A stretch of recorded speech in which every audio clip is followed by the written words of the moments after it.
nduwe ine kaburi pakati apa. Yakatodhizainwa ine pakavhurika so. Kwese kune kwakapfekwa. Asi pabhinzi apa panenge paine mutsetso wakavhurika kudai. Ndidzo nduwe dzaunofana kupfeka idzodzo. Kana iri weekend muri 2 nemurume wako. Vana pasina imboendesai vana kwagogo. Kana kuti mbonotamba yuko. Vana.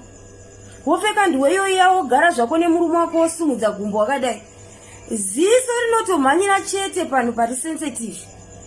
Akangopaona murume akakwana chaicha inotochaja. Mototi tas nayo. Wakapfeka nduwe iyoyo uchingokotama so. Pakavhurika paya panenge pakatonangana nebhinzi. The more yaunongokotama chete nepakavhurika paya kana naye anozorora chototsva. Love yevanhu chaivo vari mu relationship vanodanana chaivo. Haina nguva ina timetable haisi yamanheru chete. Anytime pachangobvondokera ipapo ndipapo. Upgrade so rudo mu relationship yako. Upgrade. Kuti ngoti yeye anondisiya, yeye anohura, yeye anozodi. Upgrade. Mukadzi akangwara akachenjera. Upgrade rudo rwako. Ndakanzwa umwe murume achiti inini mukadzi haazonakidzwe mumba mazuva ese. Kunyepa. Kunze kwavanoenda uko kune recipe, kune zvidobi, kune kuchemerera, kune mhando yese zvitaira. Zvitaira izvozvo ukazviita mumba abude chero akanzani shayo. Varume itsika yavo. Yamene zvavariso vanobuda asi ikoko hana yake inotorova kuti rekandikurumidza tadzokera kumba. Saka tiri kuti upgrade, usangocheme.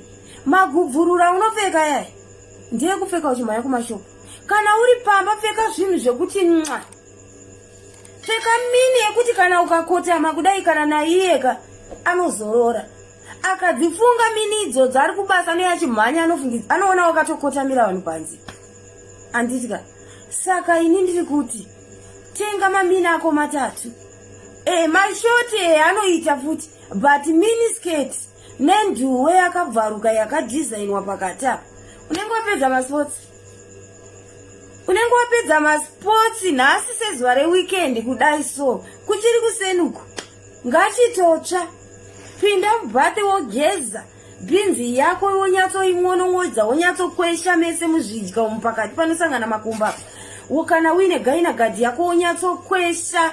Kana uine sunlight chaicha yedu yatinosukisa isa pa gloves kudai unyatsokwesha kudai so unyatsoikwesha bhinzi yako yonyatsochena kuti mpu.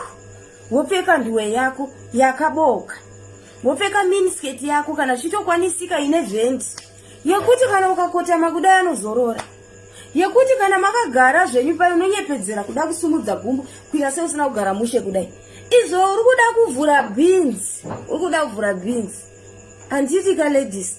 Tisangocheme yeye anozodai. Varume vakafanana vese mahure kunzou. Asi wewe upgrade marriage yako ngaive nerudo runo upgradewa every day. Every day which upgrade every day. Pfungwa dzako ngadzite right. Kana usina nduwe yakavhurika pakati, pfungwa dzako hadzisi kutora mushi. Mukoro unoyu nduwe yakavhurika haifani kushaika mumba. Kana 2